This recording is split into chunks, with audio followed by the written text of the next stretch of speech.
season is here, but for some, the holiday season can be a time of loneliness. And why loneliness? How do we overcome it?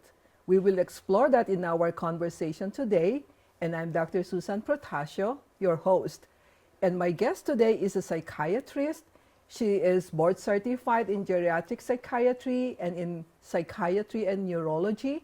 And she has over 2 decades of experience in mental health. And she is deeply committed and passionate about community service and global mental health. So let's welcome my guest, Dr. Carolina Osorio. Welcome, Dr. Thank you Osorio. so much, Dr. Protasio. I am very honored to be here. Thank you so much for this invitation. Thank you. Thank you so much for your presence, too. I'm sure our audience would like to know more about you. So could you please introduce further yourself to our audience? Absolutely.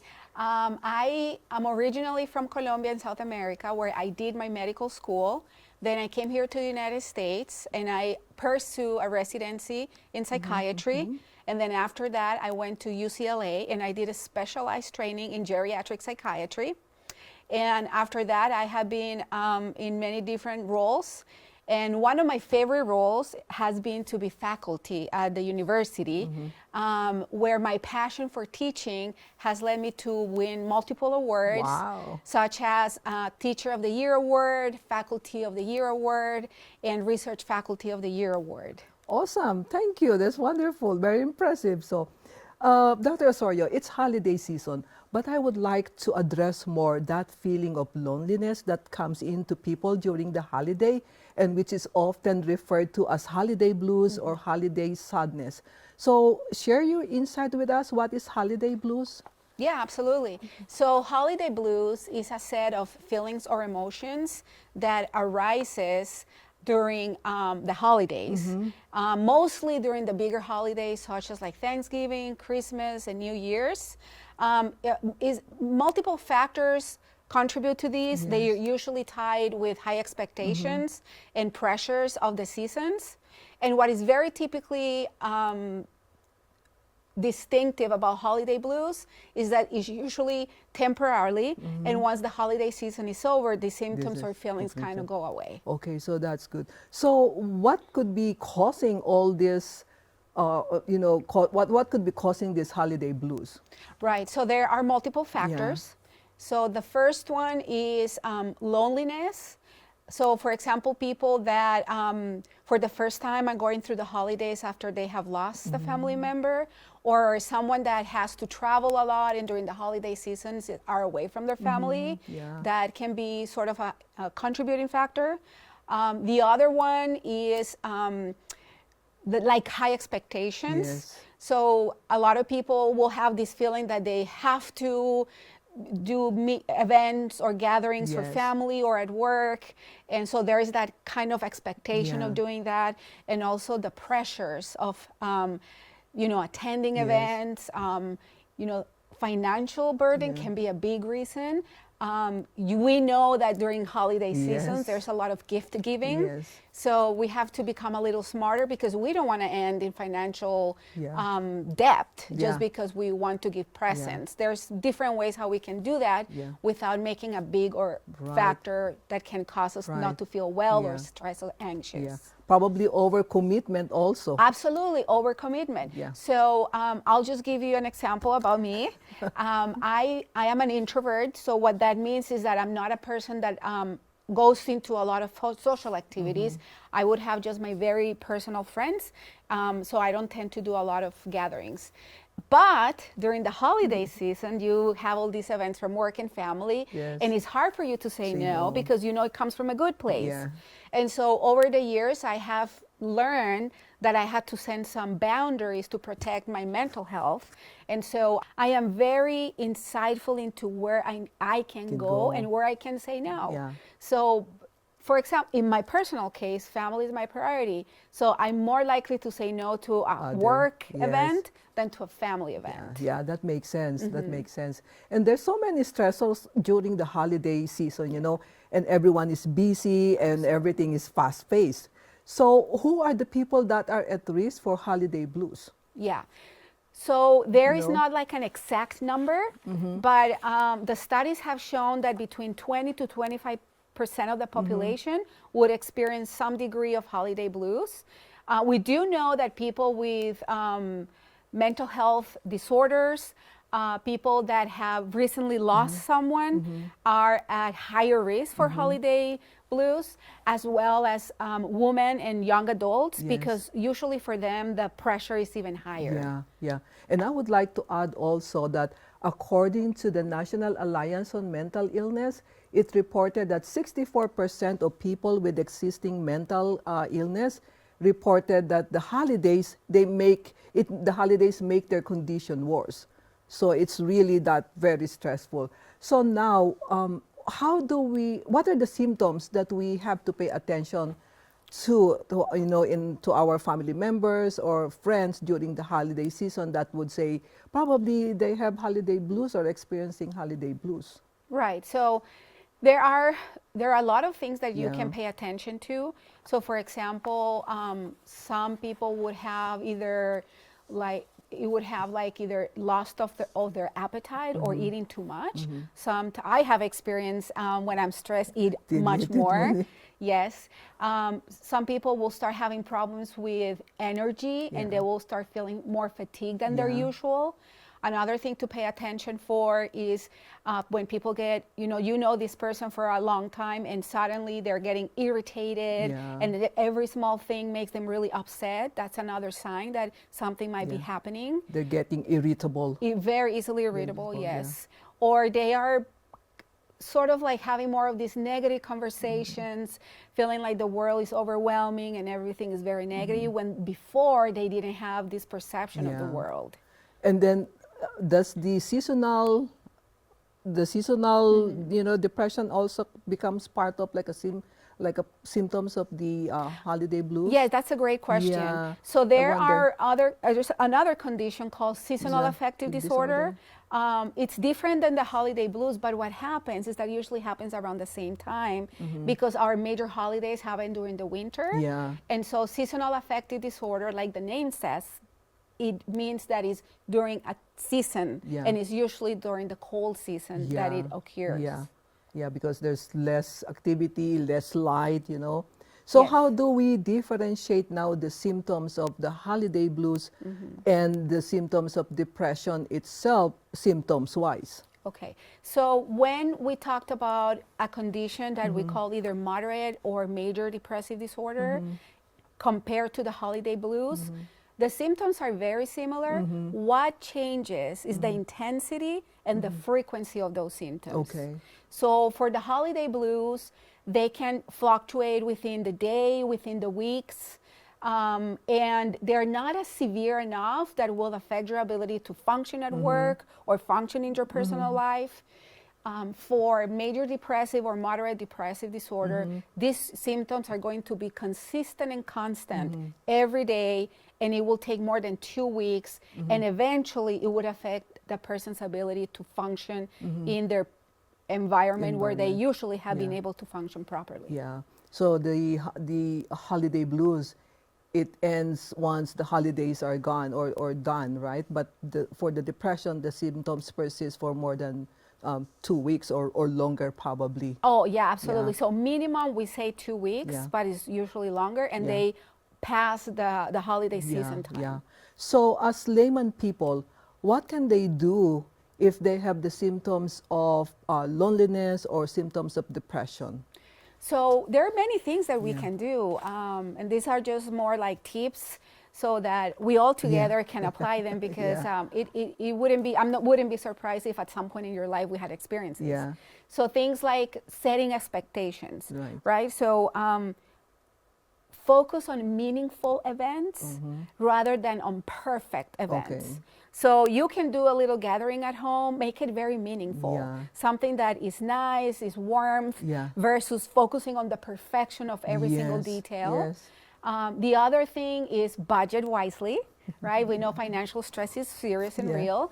So things that you can do, you can like make your own gifts. That's a good way of budgeting. And it's nice because it touches up into your creativity. And people really appreciate when they get a gift that shows that that other person really Yes. thought about That you them. made it for them and it's Correct. more special. Absolutely, it's more special, yeah. yes. And then one thing that is very important that we don't really talk about that is to prioritize self-care. Yes. So with the busyness of the holiday season, the kids, the families, the work, and all of that, then we stop paying attention to sleep, Yeah. to your eating habits. Yes. You stop doing physical activity. It doesn't mean that you have to go to the gym for hours, but simple things just like going out for walks. Be careful with what you're eating. Yeah. I know that in a lot of workplace settings, Yes. there's a lot of donuts and cookies and cakes every day. Yeah. So maybe choose one day a week where you're going to eat this, Yeah. but try to avoid those processed foods because Right. they do have an effect on the way how you feel. Yeah. And then sleep is in mental health, we call it the missing link because people do not understand the importance of sleep. Yeah. So we are going out to parties, we're drinking, eating not very healthy foods, we're sleeping less, and that all affects your brain Yes, negatively. yes. So be mindful of self-care. Yeah. And then we talked about expectations and then budgeting money. So Yeah. I would say those are the three main Yeah. factors that we personally Yeah. can contribute Yeah. so we don't experience these holiday Yeah, blues. And probably also space out the activities.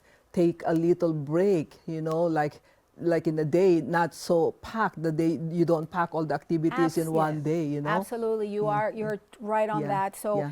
like having like party at work, then going home, having another party can be a little overwhelming for some people. Yeah. And like you said at your introduction, this doesn't happen to everybody, Yeah. but it does happen. Yeah. And if needed, really seek out help. Yeah.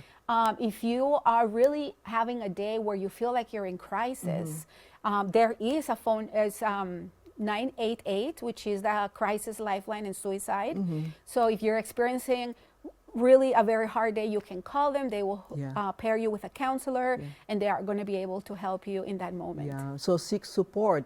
If Yes. you are overwhelmed, seek support. And I would like to add also, do not hesitate or take too long to seek help, because when you delay, then the mental health condition becomes worse. And then the outcome also can be affected, because the healing would be delayed. Yeah, so Yeah. in my practice, I have seen this multiple Yeah. times where people would say, well, this is nothing, it's going to get over, and they keep postponing. And by the time they come to me, Yeah. they're very in a lot of Yeah. distress. Yeah. We can stop things much more sooner. Right, Yeah, right. because you don't want to come to my office. And also, there is a stigma that is attached to seeking mental health, professional help. Yeah. But if we pay attention to that stigma, and that is one of the cause of delaying the Yes, treatment yeah. and delaying, and now it's gotten worse. Like you said, by the time they come to your office, the condition now is getting worse, and it takes longer now for the healing to take place. Absolutely. You So, know? So- people who are high achievers, Yeah. they actually have psychologists helping them along the way. Yeah. People who really succeed in life, they Yeah. take care of these things way before it gets bad. It gets bad, to kind of put you on the right track. On the right track. Yeah. Now, for the elderly, they are at the risk for holiday blues. So, what do you think are the symptoms that we should pay attention to? Yeah. So, seniors Yeah. are including like even more high risk for Yeah. developing holiday blues and Yeah. even severe depression. Yeah. So again, talking about this concept of looking earlier, Yeah. talking to people earlier. Yeah. So one of the signs that are very commonly among seniors is that they start isolating. So if you have your grandfather, your grandmother, or your friend, neighbor, and they start isolating, Yeah. and this is totally new, really, this is a very important sign Yeah. that we need to reach out, because Yeah. sometimes they're not going to be very vocal about the way how they're feeling, Yeah. but they would respond if you reach out to them. Yeah. Yeah, so that's a big one. The other thing that is very common among seniors is they start losing weight. Okay. So if you notice that a person is losing weight rather quickly, definitely this person needs, extra attention. Yeah. And then lastly, older adults, they tend to manifest emotions through their body. So they're going to start to complaining more about physical pain that they wouldn't necessarily had before. Yes, yes. And sometimes people would take it lightly. Oh, you're complaining again. Yes, You know, oh, you're exactly. not just eating right. I Correct. think we should be sensitive to that, Yeah, you know. yeah, for sure. And then the isolation also, that could lead to thinking of like sometimes ending your life. Yes, So yes. that is very, very important to pay attention to.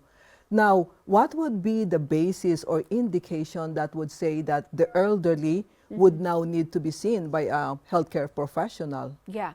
So if you ever hear someone saying things like, you know, the world has becoming overwhelming. I don't think I can do this anymore, or even verbalizing desires of wanting to die, this is urgent that this person seeks attention from professional help. Yeah.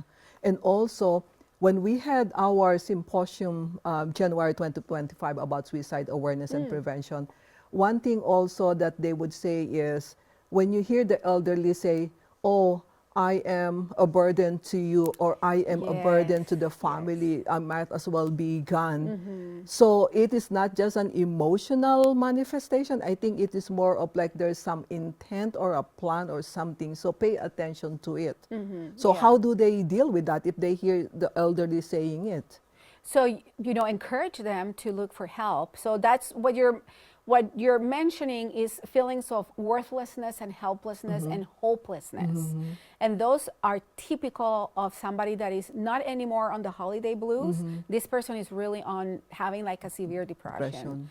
And so try in a very supportive and empathetic way to encourage this person to go and talk to someone that has professional training to deal with this kind of situation. Yeah, to be able to assess the situation, the severity, and how the person or elderly can be helped. Yes. Okay. So how about the NAMI or the National Alliance of Mental Illness? Do they help, or can people call them or ask for help, or how does that thing work? Yeah, so NAMI stands for National Alliance on Mental Health. Okay. I'm sorry, on mental illness. Okay. And it is a huge organization that is composed of over 650 Wow. offices across the states. Yeah. And I'm just going to read the information because I don't know it by Yeah. heart. But you can text the word NAMI, N-A-M-I, all in capitals, to 62640, or you can call them. Their phone number is 1-800-950-6264.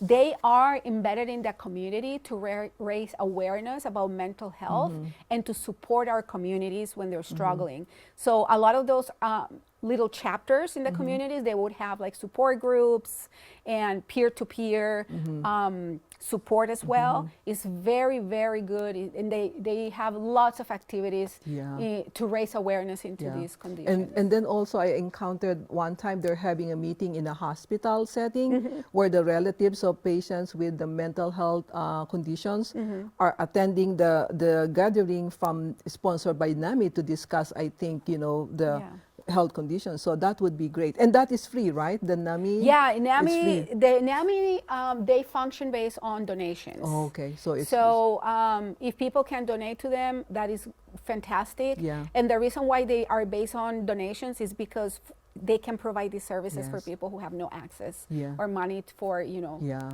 because sometimes it can be costly it is also. Very costly.